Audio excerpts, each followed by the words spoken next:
formally want to come out and say, I fully endorse, I stand with you, or sorry, stand is an ableist term. I exist with you in 10 Demands for Justice, the road to abolition. I fully support it. I'm gonna retweet it after this show is over. Thank you for doing it. This group of demands, the 8 to Abolition demands, there's like a small number of platforms that I feel are vital for people to see, vital to circulate, for a couple reasons. One is that they pose a stark juxtaposition to some of the platforms that have gained a lot of kind of corporate Hollywood social influencer type circulation, like 8 Can't Wait. 8 Can't Wait is garbage. We could spend a whole other show talking about why it's garbage. That's probably one of the best primary current examples of reformist measures that already contribute to both the logic of policing, criminalization, incarceration, and which also discipline movement imagination, so that the horizon of it becomes artificially, hamstrung, cut short, right? Like the imagination gets undermined, right? Whereas, if we look at 10 Demands for Justice, right? This is the one thing I want to say is the reason why I think it's important to endorse it is that certain types of reform measures are vital as rear guard actions to protect and sustain people, right? Sometimes they create some more room for us to continue to struggle. In other cases, they literally prevent people from dying, right? For example, getting services for people who are HIV positive in jail and in prison, right? That's a reform, right? For that matter, it's a modest reform, right? It's some shit that should already be there, right? So nobody is under any delusion that providing that is going to destroy the carceral apparatus, right? It's not, much less the kind of, queer-phobic carceral logic that structures. Nobody's under any delusion of that. At the same time, we will support that because we have so many of our people HIV positive who are dying and suffering in preventable ways, that we will back that, right? We will back that, and we'll attach to it a notion that they shouldn't be locked up anyways. All right. So there's that piece, but I also want to think specifically about 10 Demands for Justice, right? And the way I want to frame it is this: the reason I support it is because everything we're talking about here, it's about a condition of asymmetrical domestic war. It's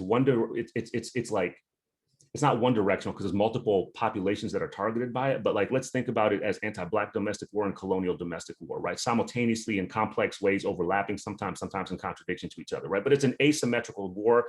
That's what the United States is. That's what civilization is with a capital C, all right? If I take my own analysis seriously of civilization and the United States being a state of asymmetrical war among various fronts, then I look at something like 10 Demands for Justice, right? All right, so let me just run through a couple of them for the folks out here that are probably seen them, probably memorized them already. But defund the police, reallocate resources to impacted communities. Like, just think about this in the context of war. That's what I'm asking people to do, right? Think about these demands in the context of asymmetrical war. So you're defunding the police and you're redistributing. Okay, there's one. Demilitarize the police. Holy shit, right? If it's asymmetrical war, you're saying demilitarize the police. It's a reform now. But in the context of war, it means a certain thing, right? Institute complete law enforcement, transparency, and accountability. Now, this is stuff you hear people say all the time, but what they usually mean by its implementation still depends on the state. Now, y'all don't mean that. You're talking about, because the next demand is independently investigate police violence, police crimes, and abuses of power, right? Again, think about this in the context of war, right, of asymmetrical warfare, and strategic counter-protest violence, apologize and provide reparations, and carceral punishment. So it's to say that not only are there explicit demands in 10 Demands for Justice that already say abolition, right? Saying end carceral punishment that's an abolitionist statement, right?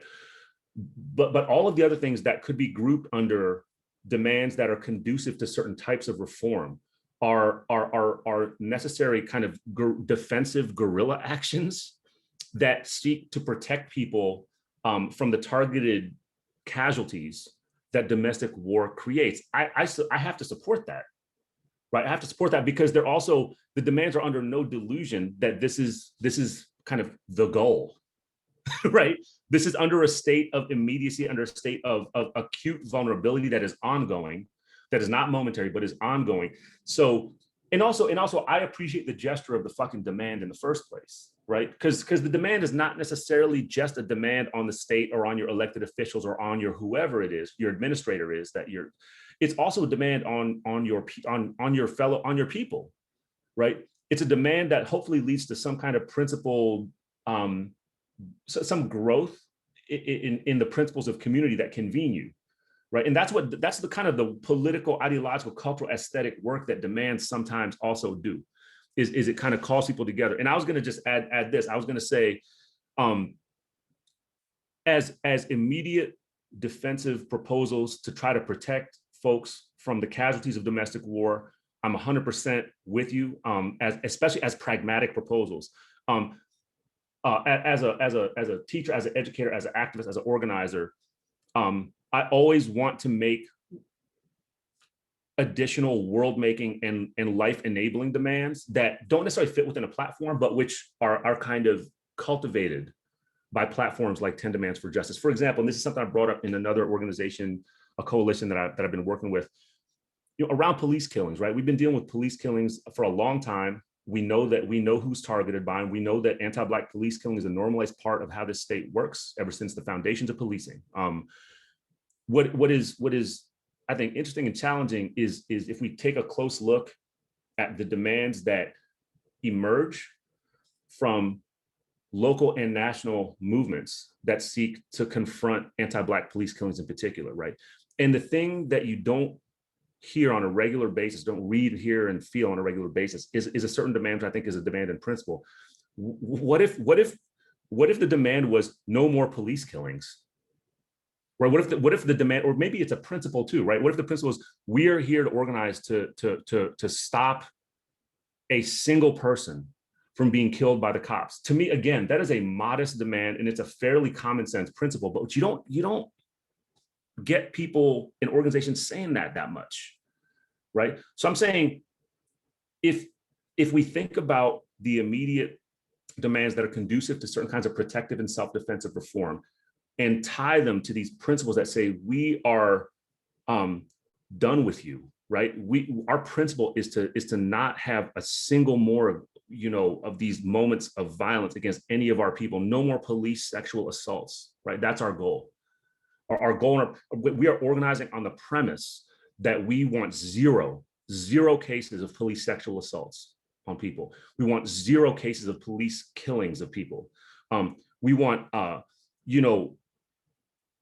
in addition to no more carceral punishment, we want no more incarceration or jailing. And here's a modest one, because people are too poor to make bail, right? That's a movement that's kind of popping up around the United States too, right? But these are the kinds of demands that I think need to be layered behind, beneath, on top, and below the pragmatic demands that are coming out in agendas like 10 Demands for Justice. So that's what I'll say about that. I'm on board with it. Like I said, I appreciate you're doing it, and thank you.